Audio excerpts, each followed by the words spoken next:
I'd like to show you how to make this incredible whiting cape just a little bit better. For your supplies, you're going to need an ordinary kitchen teaspoon. You're going to need some paper towels. You're going to need Dawn dishwashing liquid. I much prefer that.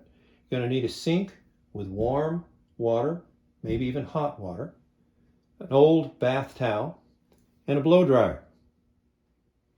What I'll be doing is taking this teaspoon and I'll be scraping in this direction. Now, why am I scraping? Because there's some residual fat and flesh on this cape that I want to remove. The reason I want to remove it is because if I leave it there, there's a potential for it to actually wick back up into the cape.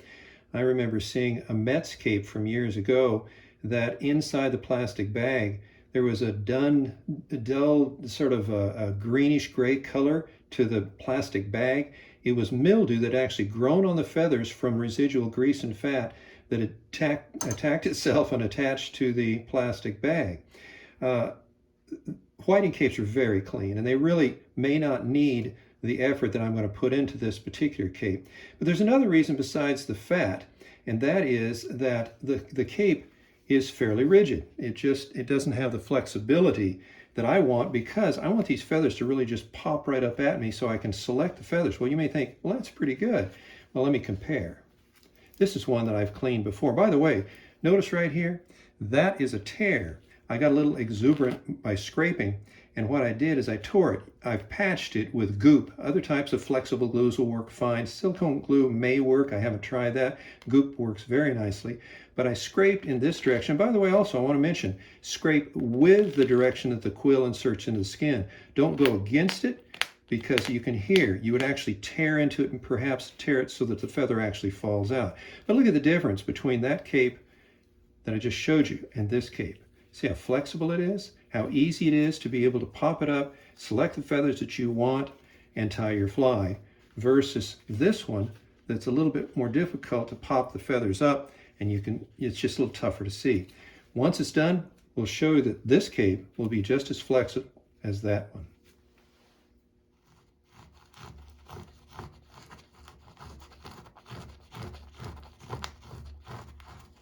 This is what we're trying to remove.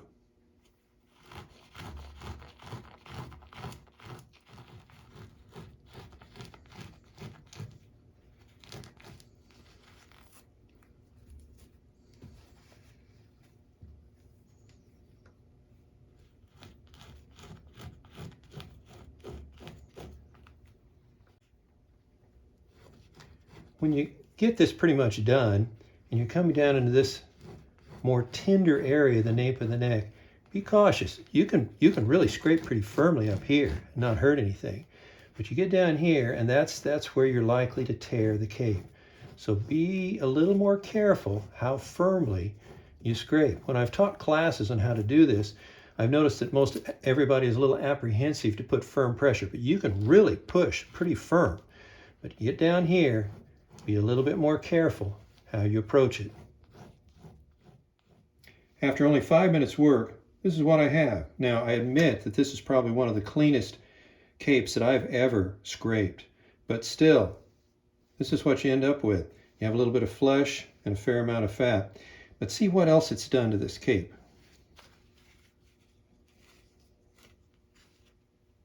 Next, it's time to wash. After you fill your sink with really warm, not so hot that you burn your fingers, but really warm water, get out your good old Dawn dishwashing liquid and put a little bit on the back of the skin and work it into the skin.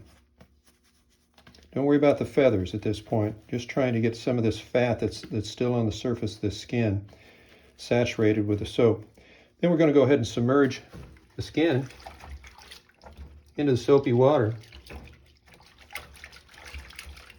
And we're going to let it set for a few minutes. We'll come back and periodically agitate the soapy water, and then once it's soaked for about 15 minutes or so, we'll rinse it.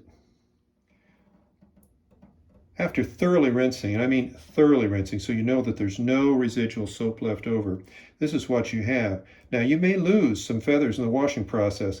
I lost a total of of 2 feathers. I think there's another one. There's another feather in there. That's not bad. Oftentimes you may lose more than that.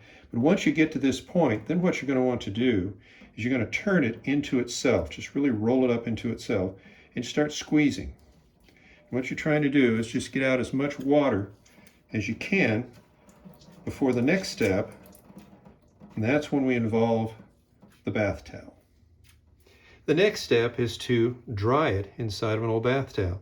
So lay it out nice and flat. Just simply fold your towel over and walk up and down on it. Now before I blow dry, I don't want to loosen these feathers up that are kind of matted together. So I take it and I just kind of slap it against my hand. Like that. Just to get the feathers a little bit more loose. Particularly these larger feathers down in here. Now to dry the cape, what I'm going to be doing is, as I dry it, I'm going to roll it across my hand and then use my blow dryer to blow down into the feathers. So here we go.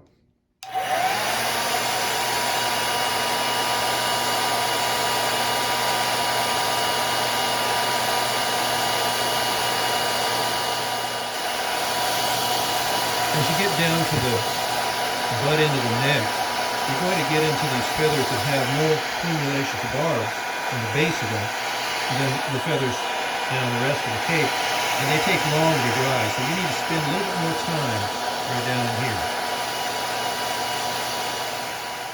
Once you've got the feathers dry, the skin is still not dry. It's drier, but it's not dry, and you notice that the feathers roll up onto itself. So what I'm going to do to straighten the skin out is I'm just simply stretch it.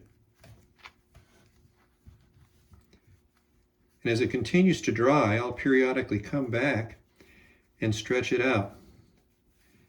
And when it's all said and done, it's going to look pretty much like it does right here. Now, if you want to tack it down, you can do that to cardboard and keep this skin a little bit flatter. I normally don't bother with that, but that can be a consideration.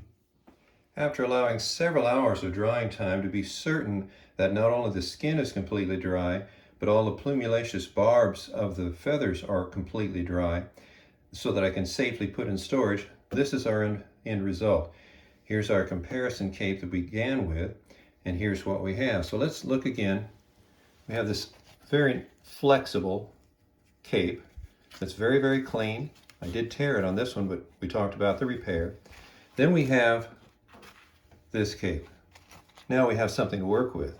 We can select the feathers we want anywhere on the cape with ease now that we didn't have that opportunity to do before. Another thing I want to point out is that right in here, the 16s and 14s that you oftentimes find, as you pluck them from the skin, oftentimes they'll break. Now that the skin has been cleaned, that's no longer a problem. So these feathers in here that you used to pull out, and sure as the world, you pull them out and they would snap and break. Real frustration. That will not happen with this cape. So let's compare to a cape that's not been washed. Versus so much easier to work with. It's clean. I don't have to worry about any residual fat wicking up into the feathers in the future. It's ready to be tucked away until I'm ready to use it. I prefer to clean almost all of my materials, and you can see why I love to clean my capes.